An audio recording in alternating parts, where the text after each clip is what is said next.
এ আমার বাবা, হাদিস শরীফের মধ্যে আসছে তুমি কখন মারা যাইবা তুমি এটা জানো না, তোমার জানা নাই কখন মরণ হবে, কিন্তু আল্লাহ তাআলা মরার আগে আগে ওই মানুষটাকে আল্লাহ তাআলা সতর্ক করে। এক হাদিস আসছে 40 দিন আগে আল্লাহ তাআলা আজরাইলকে পাঠায়া ওই মানুষটাকে একবার সতর্ক করে দিয়ে যায়। কতদিন আগে? 40 দিন আগে যে মারা যাবে তার 40 দিন আগে একবার সতর্ক করে দিয়ে যায়। যদি বুঝার হয় বুঝবে, তাকে বলে তওবা করো, তাকে বলবে নামাজ পড়ো, তাকে ইশারায় বলবে, ইঙ্গিতে বলবে, বুঝাইবে, তাকে ভয়ঙ্কর রূপ দেখাবে, ভয় ভীতি ভিতরে পয়দা করে দিবে। এরপর থেকে সে আস্তে আস্তে দুর্বল হওয়া আরম্ভ করবে। যখন সে বেঈমান হয়ে কবরে যাবে, জাহান্নামী হয়ে কবরে যাবে, এই সতর্ক হওয়ার পরে, সতর্ক করার পরে সে সতর্ক হবে না, বরং তার ভিতরে ভয়ঙ্করতা, পাপের মাত্রা আরো বেড়ে যাবে, আরো পাপ বাড়ায়। একবার আসবে 40 দিন আগে, আরেকবার সতর্ক করবে 3 দিন আগে, আর 3 দিন বাকি আছে। তখন একবার আজরাইল আইসা তখন তাকে সকাল বিকাল বারবার তাকে সতর্ক করতে থাকে আল্লাহর গোলাম। কেন তো জানে না 3 দিন পর আমার মরণ। ওর যত সময় গণায় আসে তখন বিবির চিন্তা বেড়ে যায়, সন্তানের চিন্তা বেড়ে যায়, সম্পদের চিন্তা বেড়ে যায়। আরে কাবিলা বাজারের দোকানের কি হালাত আমার হবে, ভাদুয়া পাড়ার ব্যবসার কি অবস্থা হবে, ইটের বাটার কি খবর হবে, আমার অমুক সম্পদের কি হবে, আমার চেয়ারম্যানি কারে দিয়ে যাব, মেম্বারে কারো দিয়ে যাব। ওর যত মৃত্যুর সময় গণায় আসবে দুনিয়ার প্রতিও তত লালায়িত হয়ে যাবে, আখেরাতকে তত বেশি ভুলে যাবে। কথা ঠিক কিনা? আল্লাহ রে দুনিয়া স্মরণ করায় দিবে, আখেরাতকে ভুলায়। সতর্ক করলেও সতর্ক হবে না, বারবার সতর্ক করতে থাকবে। যত সময় যায় সতর্ক হবে না। একদিন বাকি, কিছুক্ষণ পর মারা যাবে। এই মুহূর্তে আজরাইল আলাইহিস সালাম, মালাকুল মাউত, হাজার হাজার ফেরেশতা নিয়ে আমার সামনে হাজির হবে। আর ফেরেশতাদের আকৃতি হবে ভয়ঙ্কর আকৃতি। এই আকৃতি দেখলেই ওর চোখ উল্টানো আরম্ভ হয়ে যাবে। দেখবে চোখ উল্টায়া যাইতেছে, পাও বাঁকা হয়ে যায়, হাত বাঁকা হয়ে যায়, মুসরাইতেছে, খালি মুসরা। আজরাইল আলাইহিস সালাম এই হালাতে এসে কেমনে জানটা বের করে একটু শোনেন। এ আমার বাবা, এই রুহটা বের হওয়া এত সহজ না। দেখেন না, একটা পাখি জবাই করলে, একটা মুরগি জবাই করলে গলাটা কেটে ফেলার পরেও তারপরে দেখবেন হাত পাও টানা দেয়, কেমন করে ছটফট ছটফট করতে থাকে। একজন মানুষের রূহ বের হওয়া এত সহজ না, এত সহজ না। ওই আজরাইল আলাইহিস সালামের হালাত দেখা তার কলিজার পানি শুকায় যাবে। দেখবেন তখন মানুষ মুখে পানি দেয়, কলিজাটা শুকায় গেছে। আজরাইলে আমরা না দেখলেও ওই মুমূর্ষু রোগী যার মৃত্যুর শয্যায় যিনি সজ্জিত আছে, তিনি ঠিকই আজরাইলকে এবং ওই সমস্ত ফেরেশতার ভয়ঙ্কর রূপগুলো সে নিজের চোখে দেখতে পায়। মানুষ দেখতে পায় না, আমরা অন্যরা দেখতে পাই না, আত্মীয় স্বজনরা দেখতে পায় না, কিন্তু সে নিজে ঠিকই দেখতে। সে দেখা চিৎকার মারতে থাকে ভিতরে। এই দিক দিয়া আজরাইল আলাইহিস সালাম আইসা, আজরাইল ভয়ঙ্কর রূপ নিয়ে আসবে, কোনো সালাম দিবে না। আজরাইল আলাইহিস সালাম সাথে নিয়ে আসবে একটা সালার বস্তা। কি নিয়ে আসবে যখন? সালার বস্তা। তার মানে ভালো সালার বস্তা না, ময়লা টানার পচা গন্ধ। ওই বস্তার মধ্যে দুর্গন্ধ কয়, দুর্গন্ধ ছড়ায়। একটা বস্তা দুর্গন্ধ, ময়লার গন্ধ পায়। আপনারা দেখবেন ডাস্টবিনের ময়লা টানে যে গাড়িতে, এই গাড়ির আশপাশ দিয়ে যাওয়া যায়, পচা গন্ধ না, দুর্গন্ধে একেবারে পেট একেবারে জ্বলে যাচ্ছে, নাক টাক জ্বলে যায়, এমন এক হালাত। ওই দুর্গন্ধযুক্ত বস্তা নিয়া তারপরে আজরাইল মালাকুল মাউত আসবে। অন্যান্য ফেরেশতার কাছে দুর্গন্ধযুক্ত বস্তাটা থাকবে। আজরাইল আইসা ডাক দিয়া বলবে, ইয়া আইয়াতুহান নাফসুল খাবিসা, এই নাপাক আত্মা। ধমক দিয়া বলবে, ইয়া আইয়াতুহান নাফসুল খাবিসা, এ নাপাক আত্মা, এ অপবিত্র আত্মা, উখরুজি উখরুজি ইলা গদাবিল্লাহ, তাড়াতাড়ি বের হ, আল্লাহর গজবের দিকে বের হ, আল্লাহর গোসার দিকে বের হ, জাহান্নামের দিকে বের হ। এইভাবে যখন ডাক দিবে আত্মাটা তখন পালানোর চেষ্টা করবে, আত্মাটা বের হতে চাবে না। হাদিস শরীফের মধ্যে আসছে, নবীজি বলেন আত্মাটা তখন প্রতিটা লোমের গোড়ায় গোড়ায় গিয়া পালানোর চেষ্টা করবে।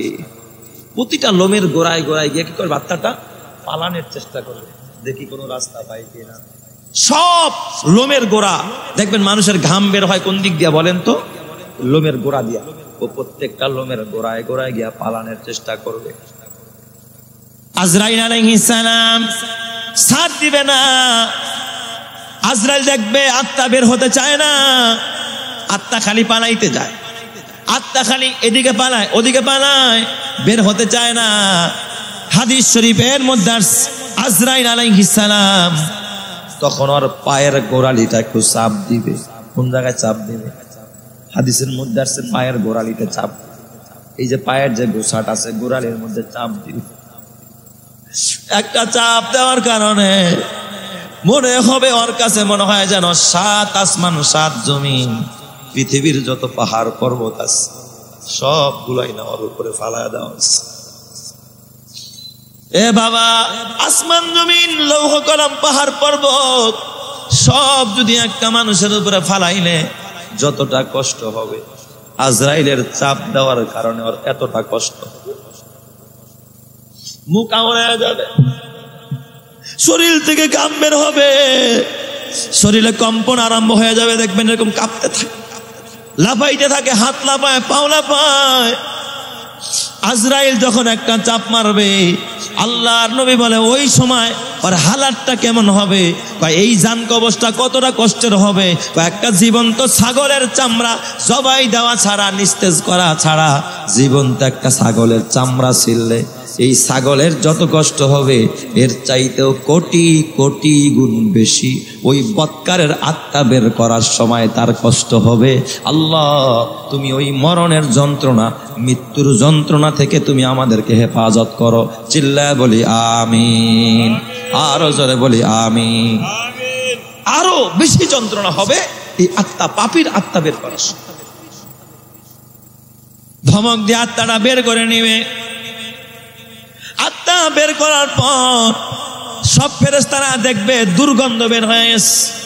আত্মা থেকে দুর্গন্ধ কয়, এই দুর্গন্ধযুক্ত ময়লা পচা গান্দা একটা আত্মা ওই ময়লাযুক্ত বস্তার মধ্যে যখন ঢুকাবে, ঢুকায়া ওরা রওনা করবে আসমানের দিকে। ফেরেশতারা প্রায় হাজার হাজার ফেরেশতারা আজরাইল আলাইহিস সালাম সহ আত্মাটা নিয়ে যখন আসমানের দিকে রওনা করবে, প্রথম আসমানের প্রহরীরা বলবে এটা কার আত্মা, এত দুর্গন্ধ কেন? কয় অমুকের আত্মা। কয় খবরদার খবরদার, এই আত্মা নিয়ে আর উপরে উঠো না, দুর্গন্ধ আসমান বনে গেছে। এই জাহান্নামের আত্মা এখান থেকে সরায় নিয়ে যাও।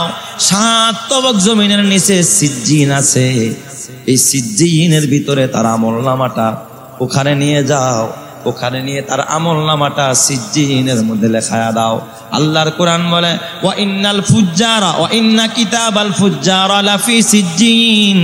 ফুজ্জার পাপী যারা, তাদের আমলনামা আল্লাহ তাআলা লিপিবদ্ধ করে রাখবেন সিজ্জিনের ভিতরে। আর আবরার যারা, ওয়া ইন্না কিতাবাল আবরার লাফি ইল্লিন। আর ইমানদারের আমলনামা, ইমানদারের কিতাব, ইমানদারের নেক আমল, এগুলো সব আল্লাহ তাআলা 7 আসমানের উপরে ইল্লিয়িন নামক জায়গার মধ্যে আল্লাহ তাআলা সংরক্ষণ করবে। চিৎকার মেরে কন্না আল্লাহু আকবার। ওরে মরণ থেকে যতই পালাও, মরণ থেকে যতই পালাও, মরণ তোমায় লইবে ঘিরি। যদিও সুদূর আকাশ পানে পালাও সেথায় লাগিয়ে সিঁড়ি। কোনো বাঁচার রাস্তা নাই। ভ্যাকসিন দিয়েও এই মৃত্যুর যন্ত্রণা থেকে রেহাই পাওয়ার কোনো সুযোগ। এ আমার বাবা, আর কত নামাজ ছাড়বা, আর কত সুদ খাইবা, আর কত ঘুষ খাইবা? ওর আমল নামাটা সিজ্জিনের ভিতরে ঢুকানোর পর আল্লাহ তাআলা অর্ডার করবে, এ ফেরেশতারা, এই নাপাক আত্মা এই বস্তা থেকে বের করিস না, নিয়ে যা, নিয়ে যা। ওর লাশটা, ওর বডিটা যেই কবরের মধ্যে দাফন করা হয়েছে, এই আত্মাটা ওই বডির মধ্যে নিয়ে ঢুকায়া দে।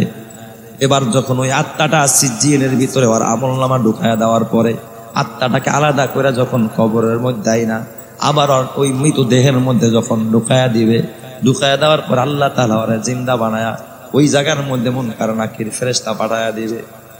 ফেরেশতা ঈসা ওরে জিজ্ঞাসা করবে, মার রব্বুকা, এই বেটা এই বল তোর রবকে। ও তখন এক কথাই বলবে, হা হা লা আদরি, আমি জানি না আমার রবকে।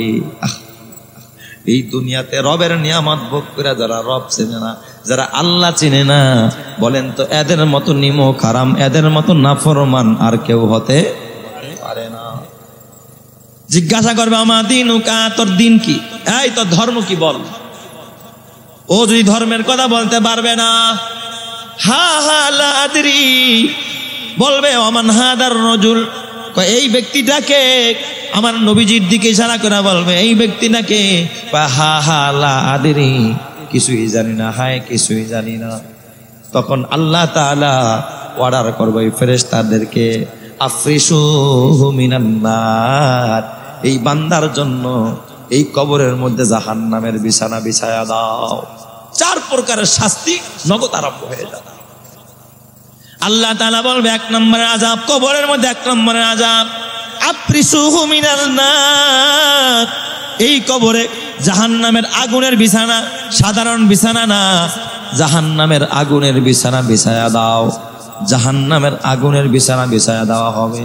আল্লাহ তাআলা আদেশ করবে, ও আলবিসু মিনান নার, ওর গায়ের থেকে কাফনের কাপড়টা খুলে জাহান্নামের কাপড় ওর গায়ের মধ্যে পরায়া দাও। আগুনের, জাহান্নামের আগুনের পোশাক ওর গায়ের মধ্যে পরায়া দাও। এরপর আল্লাহ তাআলা আদেশ করবে, অত্তাহু লাহু বাবান ইলান নার, ওই জাহান্নামের সাথে আর কবরের সাথে রাস্তাটা খুলে দাও। জাহান্নাম থেকে উত্তাপ আসুক, জাহান্নামের আযাব আসুক, ধোঁয়া আসুক, গন্ধ আসুক, ও মজা নেই কবরের মধ্যে বৈশা বুঝুক কি পরিমাণ শাস্তি জাহান্নামের ভিতর। জাহান্নামের সাথে ওই কবরের সাথে একটা কালেকশন শুরু হয়ে যাবে, যোগাযোগ ব্যবস্থা করে দেবে। এরপর আল্লাহ তাআলা বলবে, ওর কবরের মাটি 2 পাশ থেকে চাপ দেওয়া আরম্ভ করো, এটা হবে আরেকটা শাস্তি। কবরের মাটি 2 দিক থেকে তারা এমন ভাবে চাপ দিবে, 1 পাজরের হাত, এই যে 1 আঙ্গুল, 1 হাতের আঙ্গুল যেমন আরেক হাতের মধ্যে ঢুকে যায়, 1 পাজরের হাড় আরেক পাজরের মধ্যে এমনি ঢুকে যাবে। 5 নম্বর আরেকটা শাস্তি হবে, আল্লাহ তাআলা সাপ পাঠাবে, সাপ বিচ্ছু পাঠায় দিবে, বিশাল বড় বড় সাপ আইসা কবরের মধ্যে ধ্বংসন আরম্ভ করবে, আর ও চিৎকার মারতে থাকবে। 5 নম্বর 6 নম্বর আরেকটা শাস্তি হবে, বিশাল অন্ধ ফেরেশতা, যেই ফেরেশতা চোখে দেখে না, কানেও শোনে না, বোবা বধির অন্ধ, এমন এক ফেরেশতার হাতে বড় একটা হাতুড়ি দিয়া বলবে ওর মাথার মধ্যে আঘাত করতে থাকো। ওই কবরের মধ্যে এই ফেরেশতা তাকে এই রকমের বড় হাতুড়ি, কবর আযাব দেখতে পায়, পশুরা চিৎকার শুনতে পায়। এ মুসলমান, ওই কবরের আযাব বড় ভয়ঙ্কর আযাব। তাহলে 1ম প্রকারের মৃত্যুর যন্ত্রণা হবে বৎকারের, কত বড় ভয়ঙ্কর আযাব। আর 2 নম্বরের ঈমানদার যারা, ঈমানদারেরও কিন্তু মৃত্যুর সময় মৃত্যুর যন্ত্রণা হবে। তবে জাহান্নামীদের মতো ঈমানদারের এতটা ভয়ঙ্কর যন্ত্রণা আর মৃত্যুর সময় হবে না। আল্লাহ তাআলা ঈমানদারদেরকে ঈমানের বদৌলতে, জান্নাতি হওয়ার বদৌলতে, আল্লাহর বন্ধু হওয়ার বদৌলতে আল্লাহ তাআলা তাদের শাস্তিটাকে আরেকটু লাঘব করে দিবে, আল্লাহ যন্ত্রণাটা একটু কমায়া দিবে। চিৎকার মেরে কন্না আল্লাহু আকবার। বলেন তো আমার আল্লাহ পারে কি পারে না? ইব্রাহিম খলিলুল্লাহ, আল্লাহর বন্ধু, আল্লাহর খলিল। আল্লাহ তাআলা আজরাইল একবার কয়, যাও আমার ইব্রাহিমের রুহটা নিয়ে আসো, কবজ করো। তবে খবরদার, আমার ইব্রাহিমের রুহ কবজ করার আগে ইব্রাহিমকে জিজ্ঞাসা কইরো সে কি তার বন্ধুর সাথে দেখা করতে চায় কিনা। সুবহানাল্লাহ, জোরে কোন সবাই। আজরাইল ফেরেশতা ইব্রাহিম খলিলুল্লাহ আইসা সালাম দেয়, ডাক দিয়া বলে, আসসালামু আলাইকা ইয়া খলিলাল্লাহ। ওগো আল্লাহর খলিল ইব্রাহিম, আল্লাহ তাআলা আপনারে সালাম জানাইছেন, আর আপনাকে জিজ্ঞাসা করতে বলেছেন। আল্লাহ তাআলা আপনার জান কবজ করে তাকে, আপনার রূহটাকে নিয়ে যেতে চায়। আপনি কি রাজি আছেন কিনা? আপনি যদি রাজি থাকেন আমি আজরাইল আপনার রূহটা বের করে আমি আল্লাহর কাছে নিয়ে যাব। ইব্রাহিম খলিল ডাক দেয়া বলে, ও আজরাইল, তুমি আল্লাহকে গিয়ে একটা প্রশ্ন করবা, আমার জান কবজ করার আগে আমার আল্লাহরে গিয়ে প্রশ্ন করবা, এটা কেমন বন্ধু যে বন্ধু হইয়া বন্ধুরে মাইরা ফালায়। দুনিয়াতে দেখবেন বন্ধু কি বন্ধুরে মারে না বন্ধুর আরো শেল্টার দেয়? শেল্টার দেয় না? বিপদ আপদে বন্ধু বন্ধুরে শেল্টার দেয়, বন্ধু বন্ধুর উপকার করে। এটা কেমন বন্ধুত্ব যে বন্ধু হইয়া বন্ধুর রূহ কবজ করতে চায়, বন্ধুরে মাইরা লাইতে চায়? এই প্রশ্নটা শুধুমাত্র তুমি আল্লাহরে গিয়া করবা, এরপরে আমার কাছে আইস। আজরাইল গিয়া আল্লাহ ডাক দেয়া, আল্লাহ ও আসমানের মালিক, তোমার বন্ধু তোমার খলিল ইব্রাহিম উল্টা তোমার একটা প্রশ্ন করছে। আল্লাহ কয়, কি প্রশ্ন? আল্লাহ গো, আল্লাহ তো এমনি শুনছে, আল্লাহ তো এমনি জানে, আল্লাহ তো সব জানে, যেটা কেউ জানে না সেটা জানে কে? আওয়াজ দিয়ে বলতে হবে, সেটা জানে কে? আল্লাহ। কয় যায় বলবা আমার বন্ধুরে, যায় বলবা আমার বন্ধু ইব্রাহিম রে, যায় বলবা বন্ধু যদি বন্ধুরে তার কাছে নিয়ে যেতে চায়, বন্ধু যদি বন্ধুরে কাছে নিতে চায়, বলো এটা বন্ধুর জন্য নেওয়া ঠিক হবে কিনা? তুমি গিয়া ইব্রাহিম রে এই প্রশ্নটা করবা যে বন্ধু বন্ধুর লগে দেখা করতে চায়, বন্ধু বন্ধুরে বাড়িতে বেড়াইতে নিতে চায়, বলো এটা ভালো হবে না খারাপ হবে? হযরতে আজরাইল আইসা ইব্রাহিম খলিল ডাক দিয়া বললেন, ও খলিল, আল্লাহ তো উল্টা প্রশ্ন করেছে, বন্ধু যদি বন্ধুরে তার বাড়িতে বেড়াইতে নিতে চায়, বন্ধু যদি বন্ধুরে কাছে নিতে চায়, দিদার করতে চায়, এটা বন্ধুর জন্য ভালো হবে না খারাপ হবে? দেখবেন এক বন্ধু আরেক বন্ধুরে দেখতে চায় কি চায় না? ইব্রাহিম নবী বুঝা ফেলাইছে যে আমার আল্লাহর সাথে আমার দিদার হবে। আমি তো বন্ধুত্ব করেছি দূরে থেকে, আল্লাহর সাথে দেখা হয় নাই। আমার রূহ কবজের মাধ্যমে আমি আল্লাহর সাথে দিদার করব, আল্লাহর সাথে আমার দেখা হবে। ডাক দেয়া বলে, ভাই আজরাইল, তুমি আর দেরি কইরো না, আমি আমার বন্ধু আল্লাহর সাথে দেখা করব, এখনই আমার রূহটা কবজ করে আমাকে নিয়ে যাও, আমি আমার বন্ধুর দিদারের জন্য অপেক্ষায় আছি। চিৎকার মেরে কন্ন আল্লাহু আকবার। আশায় আশায় জনম গেল মাওলা, আশায় আশায় জনম গেল আল্লাহ, চাইলা না ফিরিয়া, আর কত কাল থাকবো মালিক তোমার দিদার পানে চাইয়া, আর কত কাল থাকবো মাবুদ তোমার দিদার পানে চাইয়া। তুমি মুসার সাথে কইলে কথা তুর পাহাড়ে নিয়া, আর কত কাল থাকবো মাবুদ তোমার দিদার পানে চাইয়া। আশায় আশায় জনম গেল আল্লাহ, আশায় আশায় জনম গেল মাওলা, চাইনা না ফিরিয়া, আর কত কাল থাকবো মাবুদ তোমার দিদার পানে চাইয়া। তুমি ইব্রাহিমের সাথে কইলে কথা আগুনে ফেলিয়া,